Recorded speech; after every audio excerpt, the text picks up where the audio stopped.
하나님 말씀 열왕기상 13장 33절에서 14장 9절의 말씀입니다. 열왕기상 13장 33절에서 14장 9절입니다.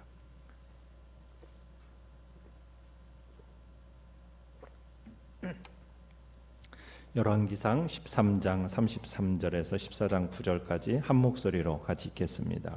시작. 여로보암이 이 일 후에도 그의 악한 길에서 떠나 돌이키지 아니하고 다시 일반 백성을 산당 제사장으로 삼되 누구든지 자원하면 그 사람을 산당의 제사장으로 삼았으므로 이 일이 여로보암의 집에 죄가 되어 그 집이 땅 위에서 끊어져 멸망하게 되니라. 그때에 여로보암의 아들 아비야가 병든지라. 여로보암이 자기 아내에게 이르되 청하건대 일어나 변장하여 사람들이 그대가 여로보암의 아내임을 알지 못하게 하고 실로로 가라. 거기 선지자 아히야가 있나니 그는 이전에 내가 이 백성의 왕이 될 것을 내게 말한 사람이니라. 그대의 손에 떡 10개와 과자와 꿀 한 병을 가지고 그에게로 가라. 그가 그대에게 이 아이가 어떻게 될지를 알게 하리라. 여로보암의 아내가 그대로 하여 일어나 실로로 가서 아히야의 집에 이르니 아히야는 나이가 많아 눈이 어두워 보지 못하더라. 여호와께서 아히야에게 이르시되 여로보암의 아내가 자기 아들이 병들었으므로 내게 물으러 오나니 너는 이러이러하게 대답하라. 그가 들어올 때에 다른 사람인 채 함이니라. 그가 문으로 들어올 때에 아히야가 그 발소리를 듣고 말하되 여로보암의 아내여 들어오라. 내가 어찌하여 다른 사람인 채 하느냐. 내가 명령을 받아 흉한 일을 내게 전하리니 가서 여로보암에게 말하라. 이스라엘의 하나님 여호와의 말씀이 내가 너를 백성 중에서 들어 내 백성 이스라엘의 주권자가 되게 하고 나라를 다윗의 집에서 찢어내어 내게 주었거늘 너는 내 종 다윗이 내 명령을 지켜 전심으로 나를 따르며 나 보기에 정직한 일만 행하였음과 같지 아니하고 내 이전 사람들보다도 더 악을 행하고 가서 너를 위하여 다른 신을 만들며 우상을 부어 만들어 나를 노엽게 하고 나를 내 등 뒤에 버렸도다. 아멘. 오늘 말씀의 제목은 은혜를 누리는 삶, 떠나는 삶이라는 제목으로 말씀을 나눕니다. 하나님은 여로보암으로 회개에 이르도록 하기 위해서 다양한 방법을 동원하셨습니다. 하나님은 사람을 보내어서 장차 있을 일을 말씀해 주셨고 또 그에게 위협도 하셨습니다. 또 그 일이 실제 이루어질 것을 보이시기 위해서 예조도 주셨습니다. 그럼에도 불구하고 이 여로보암은 돌이키지 않자 하나님께서 그의 손을 마르게도 하셨습니다. 그러면서 심판의 역사도 보여주셨어요. 그뿐 아니라 자기의 그 완악함으로 말라버린 그 손을 회복시켜달라고 구하는, 간청하는 이 여로보암에게 그 손을 회복시키시는 그런 자비도 베풀어 주셨습니다. 또한 여로보암은 유다에서 온 젊은 선지자가 불순종해서 심판받아 죽은 것에 대해서도 들었을 것입니다. 자, 그런데 여로보암은 어떻습니까? 자, 내용관찰 문제 1번을 보시면 자, 불순종한 하나님의 사람이 심판받아 죽은 후 자, 여로보암의 태도는 어떠했습니까? 자, 그 악한 길에서 돌이켰습니까? 돌이키지 않았습니까? 그렇죠. 악한 길에서 떠나서 돌이키지 않았습니다. 33절에 보시면은 악한 길에서 떠나 돌이키지 아니하고 오히려 그 마음이 끝까지 하나님으로부터 등을 돌립니다. 자신을 회개하지 않을 뿐 아니라 어떤 일을 하고 있습니까? 레위 지파의 그 제사장직도 지키지 않습니다. 제사장을 어떻게 세우고 있습니까? 누구든지 원하기만 하면 무식하든 부도덕하든 어떤 지파 출신이든 그런 것에 상관하지 않고 그 아무나 원하기만 하면 제사장으로 삼았다라는 겁니다. 여로보암은 하나님의 말씀에 의해서 왕이 되었어요. 그리고 여로보암은 알았을 겁니다. 왜 솔로몬 왕국의 일부를 자신이 받게 되었는지, 왜 받게 된 겁니까? 솔로몬의 죄 때문이었어요. 그것을 아마 여로보암도 잘 알고 있었을 겁니다. 그러나 여로보암은 솔로몬과 같은 그 죄를 또 짓고 있는 거예요. 하나님이 분명히 솔로몬에게, 아니 여로보암에게 약속하셨어요. 뭐라고요? 네가 말씀에 잘 순종만 하면 다윗이 누린 축복에 버금가는 은혜를 너에게 주겠다. 하나님의 약속이었습니다. 그러나 여로보암은 그 약속의 말씀을 신뢰하지 않고 하나님께 돌아오기는커녕 오히려 산당을 발전시키고 율법에 기록된 이 제사장에 대한 규례를 철저하게 무시해버린 것입니다. 하나님께 공개적으로 대적한 겁니다. 분명한 경고의 예언이 반복적으로 주어지고 있음에도 불구하고 여로보암은 회개하지를 않고 악행을 계속하고 있는 겁니다. 결국 그가 회개하고 돌아오기만을 기다리셨는데 그 하나님은 결국 극약 처방을 내리십니다. 이스라엘을 부패하게 하고 그 범죄하게 한 그 까닭에 34절에 보면 하나님이 어떻게 하시게 됩니까? 그 집을 땅 위에서 끊어져 멸망하게 하셨다라고 얘기합니다. 그가 세운 왕조가 땅에서 흔적도 없이 사라지게 하신다라는 겁니다. 그것을 성경 기자는 요약적으로 지금 그의 종말을 예고하고 있는 거죠. 자, 내용 관찰 문제 2번을 보시면, 자, 여로보암 가정에 하나님의 심판이 이루어진 첫 사건은 무엇입니까? 자, 하나님의 심판의 경고에도 불구하고 계속해서 악을 행한 여로보암에 대한 하나님의 심판, 그 첫 사건이 1절, 14장 1절에 뭐라고 나옵니까? 그의 아들 아비야가 병이 들므로써 징조가 보이기 시작합니다. 아비야가 중병에 걸리게 된 겁니다. 여러분, 중병에 걸리게 된 이유가 뭐예요? 14장 1절에 시작을 이렇게 하죠. 그때에 라는 말이 잘 설명해 주고 있습니다.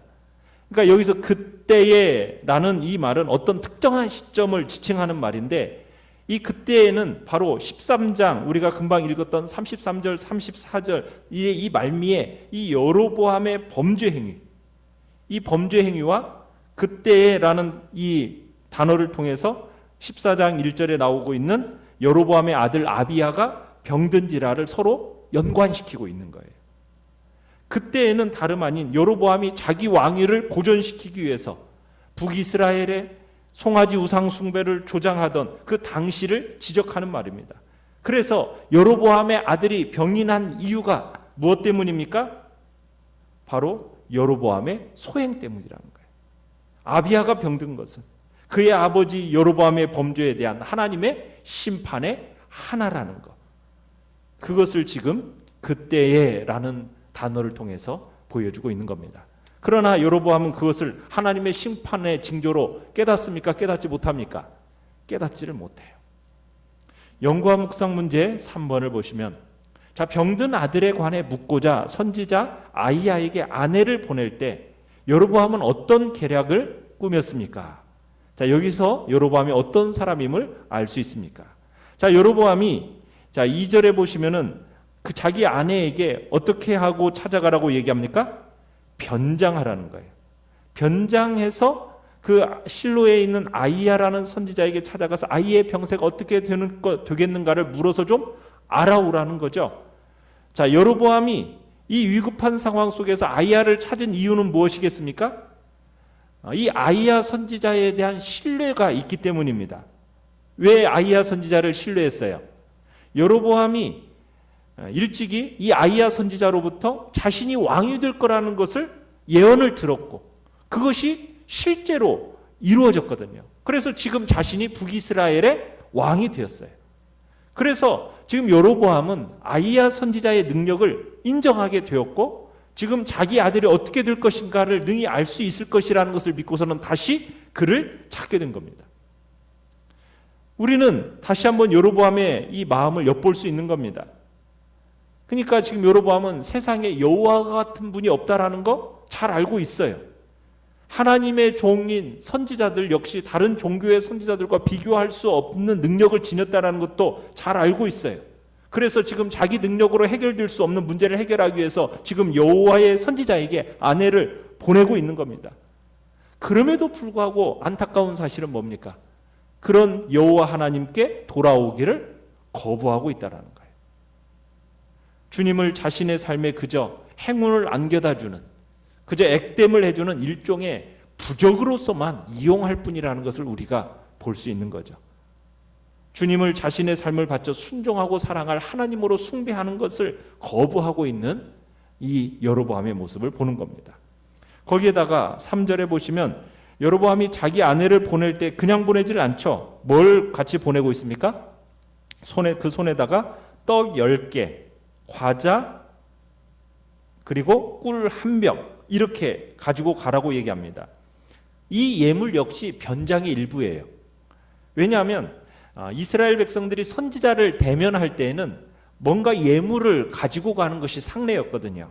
그런데 오늘 말씀에 나오는 이 예물은요, 평민이 선지자에게 보통 선사할 수 있을 정도의 품목과 분량입니다. 그러니까 지금 자기의 아내를 여로보암이 자신의 아내를 변장시키고 또 그녀에게 평민에나 드릴 만한 그 예물을 보내는 것은 지금 뭐 하려고 하는 겁니까? 아이야를 어떻게 하려고요? 속이려고 하는 이 여로보암의 용이 주도한 계획에서 나온 겁니다. 자, 그녀가 변장한 것은 누구를 속이기 위한 거예요? 아이야를 속이려고 하는 건데, 여러분 보시면은 4절에 보면 아이야는 지금 어떤 상태 가운데 있습니까? 이미 매우 늙어가지고 눈이 어두워서 보지 못한다라는 거예요. 그러면 이 속이려는 의미가 있어요, 없어요? 없는 거죠. 그런데 여호와 하나님은 5절에 보면은 아이야에게 이미 가르쳐 주세요. 뭐라고? 여로보암의 아내가 올 것과 또 그가 왔을 때 무슨 말을 할 것인지를 가르쳐 주고 계십니다. 그러다가 아이야가 다 준비하고 있을 때 마침 문지방에서 발소리가 들리니까 눈은 안 보이지만 발소리로 누구인 줄 알아요? 여로보암 아내인 줄 알고서는 여로보암에 쳐요. 들어오라. 어찌하여 다른 사람이지 않느냐? 참 어떻게 보면은 변장할 일도 없었고 이런 참으로 변장하는 그런 일이 별 효과 없는 일이라는 것, 시간을 헛된 데 보냈다라는 것을 우리로 하여금 보게 하는 거죠. 어떻게 보면은 이 여로보암의 처가 변장하고 그리고 떡과 꿀을 챙겨가게 한 이 모든 것들을 볼 때 여로보암의 이 영적인 어리석음이 드러나게 되는 겁니다. 자기를 왕으로 세우신 여호와, 그분에 대해서 전혀 감을 잡지 못하는 어리석은 사람이라는 것을 다시 한번 우리에게 여로보암에 대해서 우리가 알 수 있게 되는 거죠. 자, 느낀 점 4번을 보시면, 자, 여로보암의 아내가 다른 사람처럼 꾸미고 올 것을 하나님이 이미 아시고 아이야에게 일러주시는 장면에서 우리는 무엇을 느낍니까?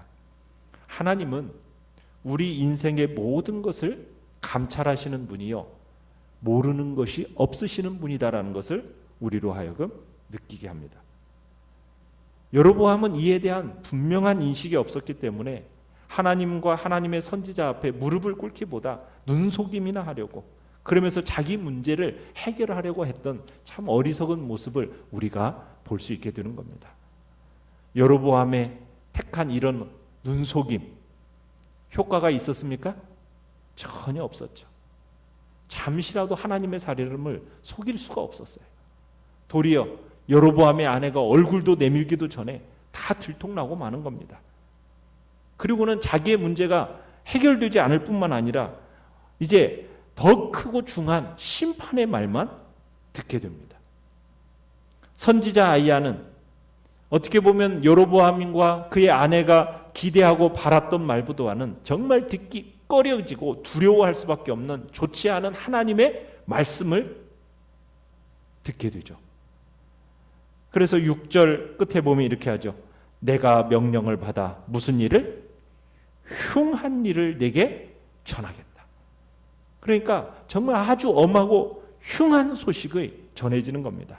하나님 앞에서 모든 것이 정말 숨김없이 드러나고 하나님이 정하신 것은 아무도 피할 수가 없는 거예요.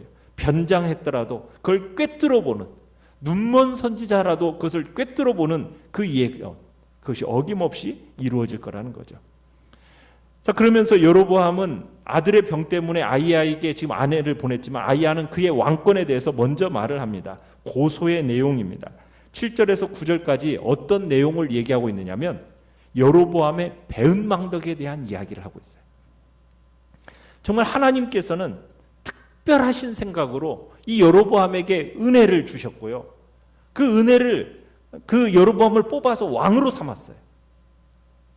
참 그러면서 하나님 앞에 합당한 일을 하고 명령을 잘 순종하면 그의 집을 견고하게 세워주실 것이라는 그 하나님의 약속도 하나님의 허락도 이 여로보암에게 주었습니다.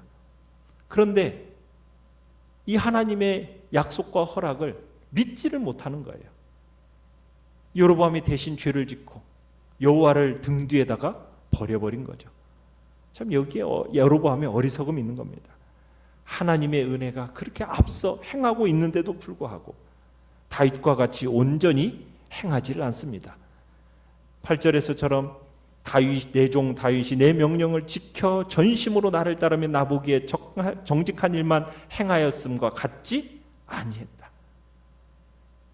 정말 하나님의 백성을 다스릴 그 왕으로서 삼았는데 그런데 그러한 일을 하지 못하는 다윗과 같이 하지 못하는 이 모습을 보고서는 그 대가를 치르게 될 날이 올 것이라고 말씀을 하고 있는 거죠. 여러분 그런데 이 모습은 여로보암만의 모습이겠느냐는 거예요. 하나님께서 우리에게도 우리가 살아오는 동안 주신 많은 확실한 은혜의 증거가 있습니다. 그렇지 않습니까? 그런데 그 은혜의 증거들을 우리는 얼마나 쉽게 잊어버리느냐는 거죠. 하나님이 주신 그 은혜를 잊어버리고서 어떤 일만 생기고 무슨 일만 생기면 또 어쩔 줄을 몰라 하는 것이 우리의 모습이라는 거죠. 하나님이 이렇게 하라고 우리에게 지시하심에도 불구하고 우리는 얼마나 쉽게 믿음에서 떠나서 하나님을 의지하는 데서 떠나서 자기 꾀로 자기를 방어하고 자기 스스로의 힘으로 보존해 보려고 우리가 하는 어리석음이 우리 안에 있는지, 이게 다 여로보암과 같은 심리라는 거죠. 그렇게 실컷 예언하신 말씀대로 10지파를 다 얻었어요. 왕위까지 얻었어요. 그런 다음에도 딴짓을 하고 있는 겁니다. 하나님께서 분명히 주의 명령에 따라서 행하면은 내 집을 견고히 세워주라고 약속을 하셨는데 그게 어떻게 된 건지, 자신의 꾀로 자신의 왕위와 자신의 집을 견고하게 세워보겠다고 지금 하고 있는 여로보암의 어리석음, 이게 여로보암의 죄악인 거죠. 우리는 우리 자신도 혹여나 내 방법으로 내가 어떠한 정말 스스로의 꾀로 스스로의 논리를 가지고 어리석게 행하고 있는 것은 아닌지 우리 자신을 돌이켜보면서 하나님이 주신 은혜가 내게 어떻게 왔는지를 생각해보는 그런 복된 자리에 우리가 있어야 될 것입니다. 결단과 적용 5번을 보시면 여러 번의 경고와 구체적인 사건을 통해서도 깨닫지 못하는 여로보암을 통해 내가 깨닫게 된 것은 무엇입니까? 하나님은 우리에게 여전히 여로보암에게 행했던 것과 동일하게 경고도 또 구체적인 사건을 통해서도 우리로 하여금 깨닫게 하시려고 자꾸 보내주십니다. 우리는 그러한 상황 속에서 어떠한 모습으로 지내고 있는지도 한번 생각해 보시길 바라고요. 오늘 내 삶에서 일어난 일련의 일들을 통해 나를 향한 하나님의 메시지를 발견해 볼 수 있도록 또한 주님 앞에 기도하시길 바랍니다. 오늘의 기도를 같이 한번 읽어보겠습니다. 시작. 하나님께 받은 은혜와 축복을 기억하며 감사하게 하시고 역경 속에서 기도할 때와 같이 순경 속에서도 늘 기도하게 하소서. 아멘. 말씀을 생각하면서 기도하시고요. 연약한 우리의 지체들을 위해서 기도하시길 바랍니다. 그리고 코로나19 바이러스 사태가 속히 잠잠해지고 주의 백성들이 함께 예배드리는 날 일상이 속히 회복되어지도록 위해서 기도해 주시기 바랍니다.